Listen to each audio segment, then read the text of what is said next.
ใส่เวลาอยู่2 ชั่วโมงในการอัพพวกเรามาเสียเวลากับการอัพคลิปนี่นะพี่น้องค่อนข้างหลายอย่างหลายและ40 นาที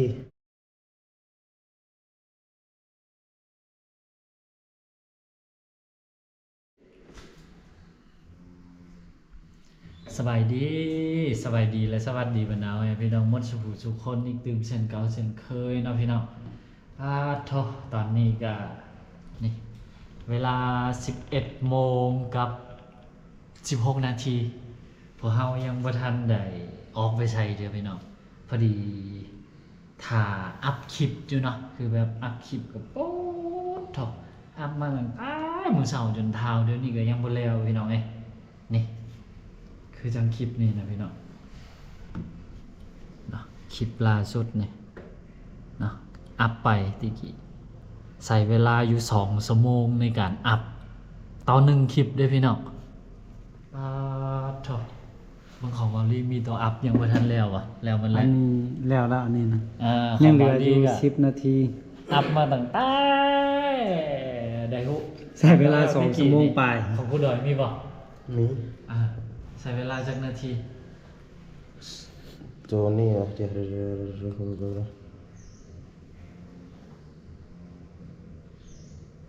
คือแบบโอ้โถ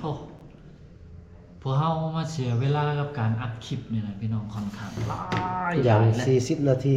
โอ้ของผู้ดอยไวเว้ยความยาวคลิปเท่าไหร่จักนาที 3 นาที 20 นาทีใส่โปรเน็ตนั่นแหละแนะนำได้ติ ฮะ ใส่โปรเน็ต โอ้ สมัครได้เลย อยู่ศูนย์บริการเขาเบิ่งตามหน้าตารูปหน้าตาหลอกให้ไวหน้อยนึง อ๋อ คือของว่าดับนี่รู้สึกว่าซ่าแฮงพี่น้องนี่ว่าอัพคลิปนี่บ่ไปบ่มาคลิปหนึงนี่ยังต่ำๆนี่ก็เป็นชั่วโมง2 ชั่วโมงนะแล้วก็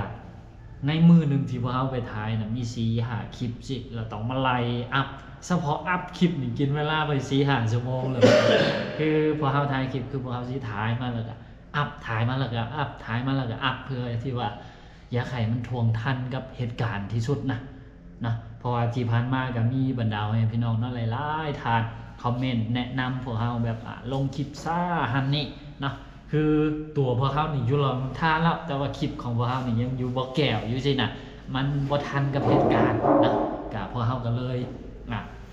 ลองปรับปรุงเบิ่งนะปรึกษากันกับทีมงานเนี่ยลองปรับปรุงว่าเฮ็ดคลิปแล้วอยู่วันใดก็อยากให้มันลงอยู่หั่นเลยเนาะคืออยากให้มันทวงมันทันกับเหตุการณ์แต่ปัญหาของพวกเฮาก็คือจังที่บอกไปนะอยู่ที่เรื่องอินเทอร์เน็ตพี่น้อง ก็เลยบ่ฮู้ว่าสิเฮ็ดแนวใดเนาะลักๆเนาะที่มันเกี่ยวข้องกับเรื่องเน็ตนี่เท่าที่บ่ดำเข้าใจเนาะบ่ฮู้ว่าถูกหรือผิดก็อันที่1น่าสิเป็นเรื่องของสัญญาณในพื้นที่นั่นแล้วก็อันที่2น่าจะมาจากโปรเน็ตซึ่งเรื่องของสัญญาณนี่พวกเฮาน่าสิแก้บ่ได้เนาะเพราะมันเป็นนำระบบเครือข่ายของเขาเจ้าแต่เรื่องโปรเน็ตนี่น่าสิพอแก้ไขได้อยู่เนาะมื้อนี้เฮาก็เลยสิลองมาโทรถามศูนย์บริการเขาเจ้าเบิ่งว่ามันมีโปรเน็ตตัวใดที่มันเหมาะกับพวกเฮาเนาะที่เป็นคอนเทนต์ครีเอเตอร์คือจังผู้ดอยบ่าวดำบ่าวลีสินะที่ลักๆที่ใส่ก็คือใส่อัพคลิปเนาะมีตัวใดที่มันเหมาะกับพวกเฮานี่บ่เนาะก็เดี๋ยวสิลองโทรถามเขาเจ้าเบิ่งเบอร์0นี่แม่นหยังเหรอ รักใดก็ ลักเก่า รักเก่า ลักเก่า บ่แม่น101 101แล้วหาดิผู้ดอยใส่แล้วเนี่ย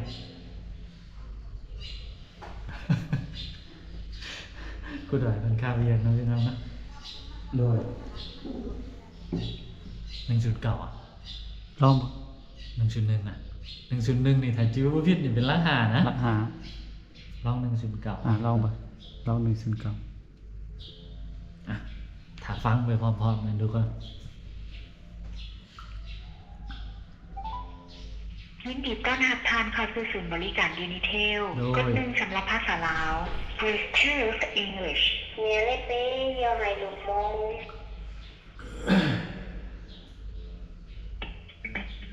ท่านสามารถกดลงแพ็กเกจ Data ทั้งหมดของ Unitel และลงทะเบียนได้ง่ายๆเพียงกดดาว209สี่เหลี่ยมแล้วโทรออกการ รุณาเลือกประเภทบริการที่ท่านต้องการให้กดหนึ่ง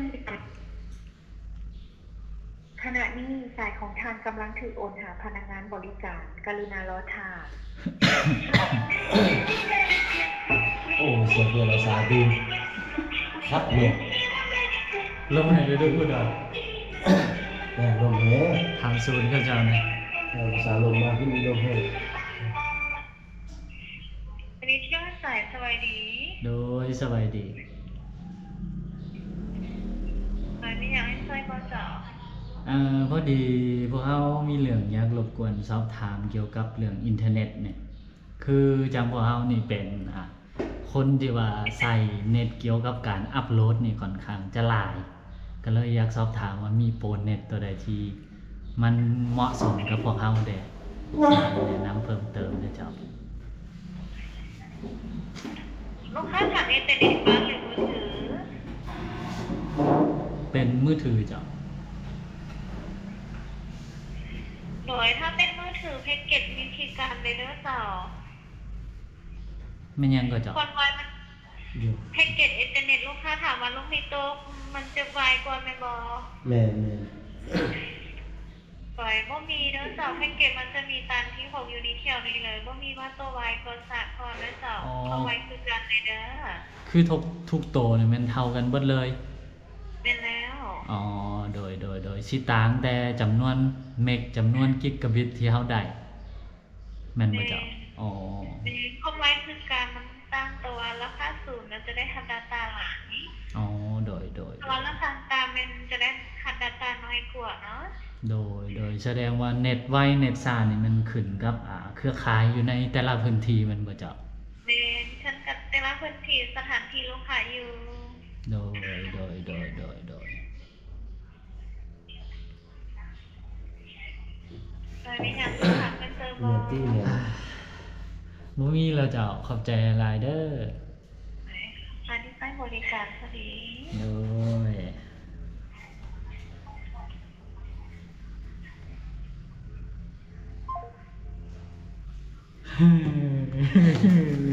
มือกลุ่มขมับเลย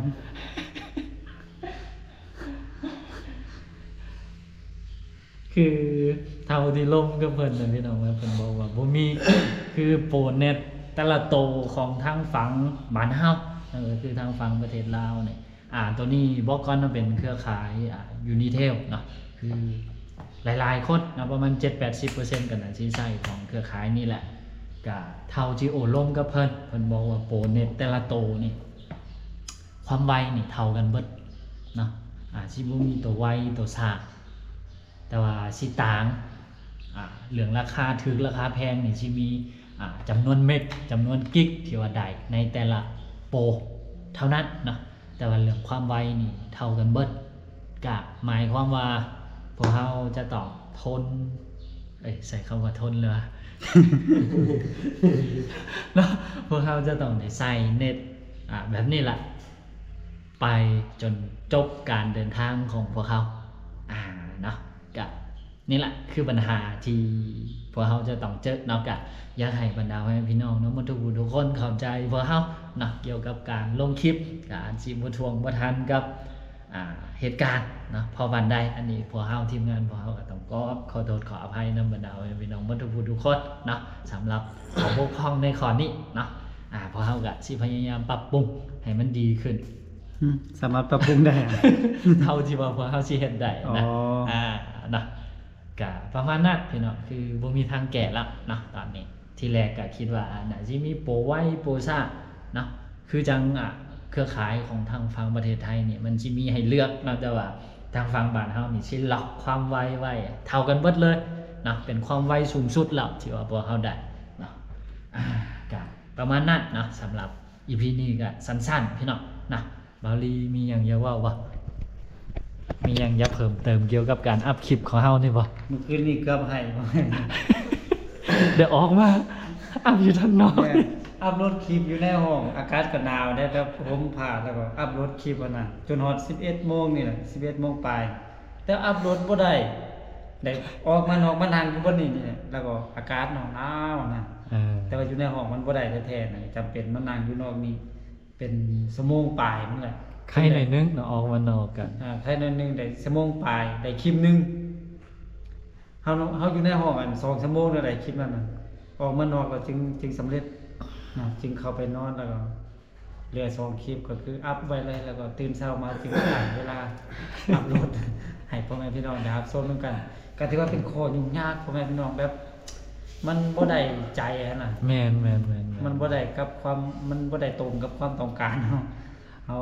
ก็อยากอัพให้มันทันเหตุการณ์ แม่น ให้พ่อแม่พี่น้องได้รับชมนำกันอยู่แต่ว่ามันก็บ่ทวงบ่ทันย้อนอินเทอร์เน็ตได้เพราะว่าเฮาขี่รถเนาะไปซอกเคสนอกเคสหน้าก็เป็นครึ่งมื้อแล้ว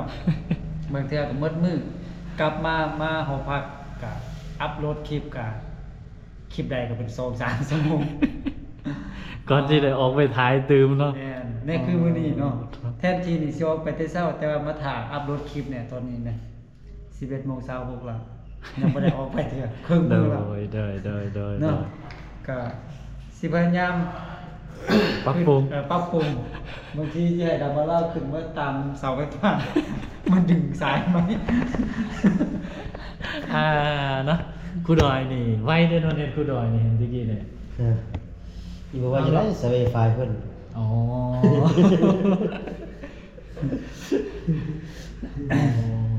ตะกี้เรือเท่าใด30 นาทีเดี๋ยวนี้ก็เหลือ30 นาทีคือเก่าอ่ะ แม่นเมื่อกี้ไวไฟมันหลุด อ๋อ เมื่อกี้3%เดี๋ยวนี้มา40% เนาะก็ประมาณนี้ทุกคนก็สำหรับ EP นี้ก็พวกเฮาก็ขอตัวลาไปแล้วเนาะเดี๋ยวไปนั่งอัพคลิปกันต่อพี่น้องมื้อนี้ยังบ่ทันฮู้ว่าสิได้ออกไปเลาะท้ายคลิป ไปเก็บภาพบรรยากาศมาฟังมาตอนบรรดาให้พี่น้องบ่เนาะแต่ก็สิพยายามนะ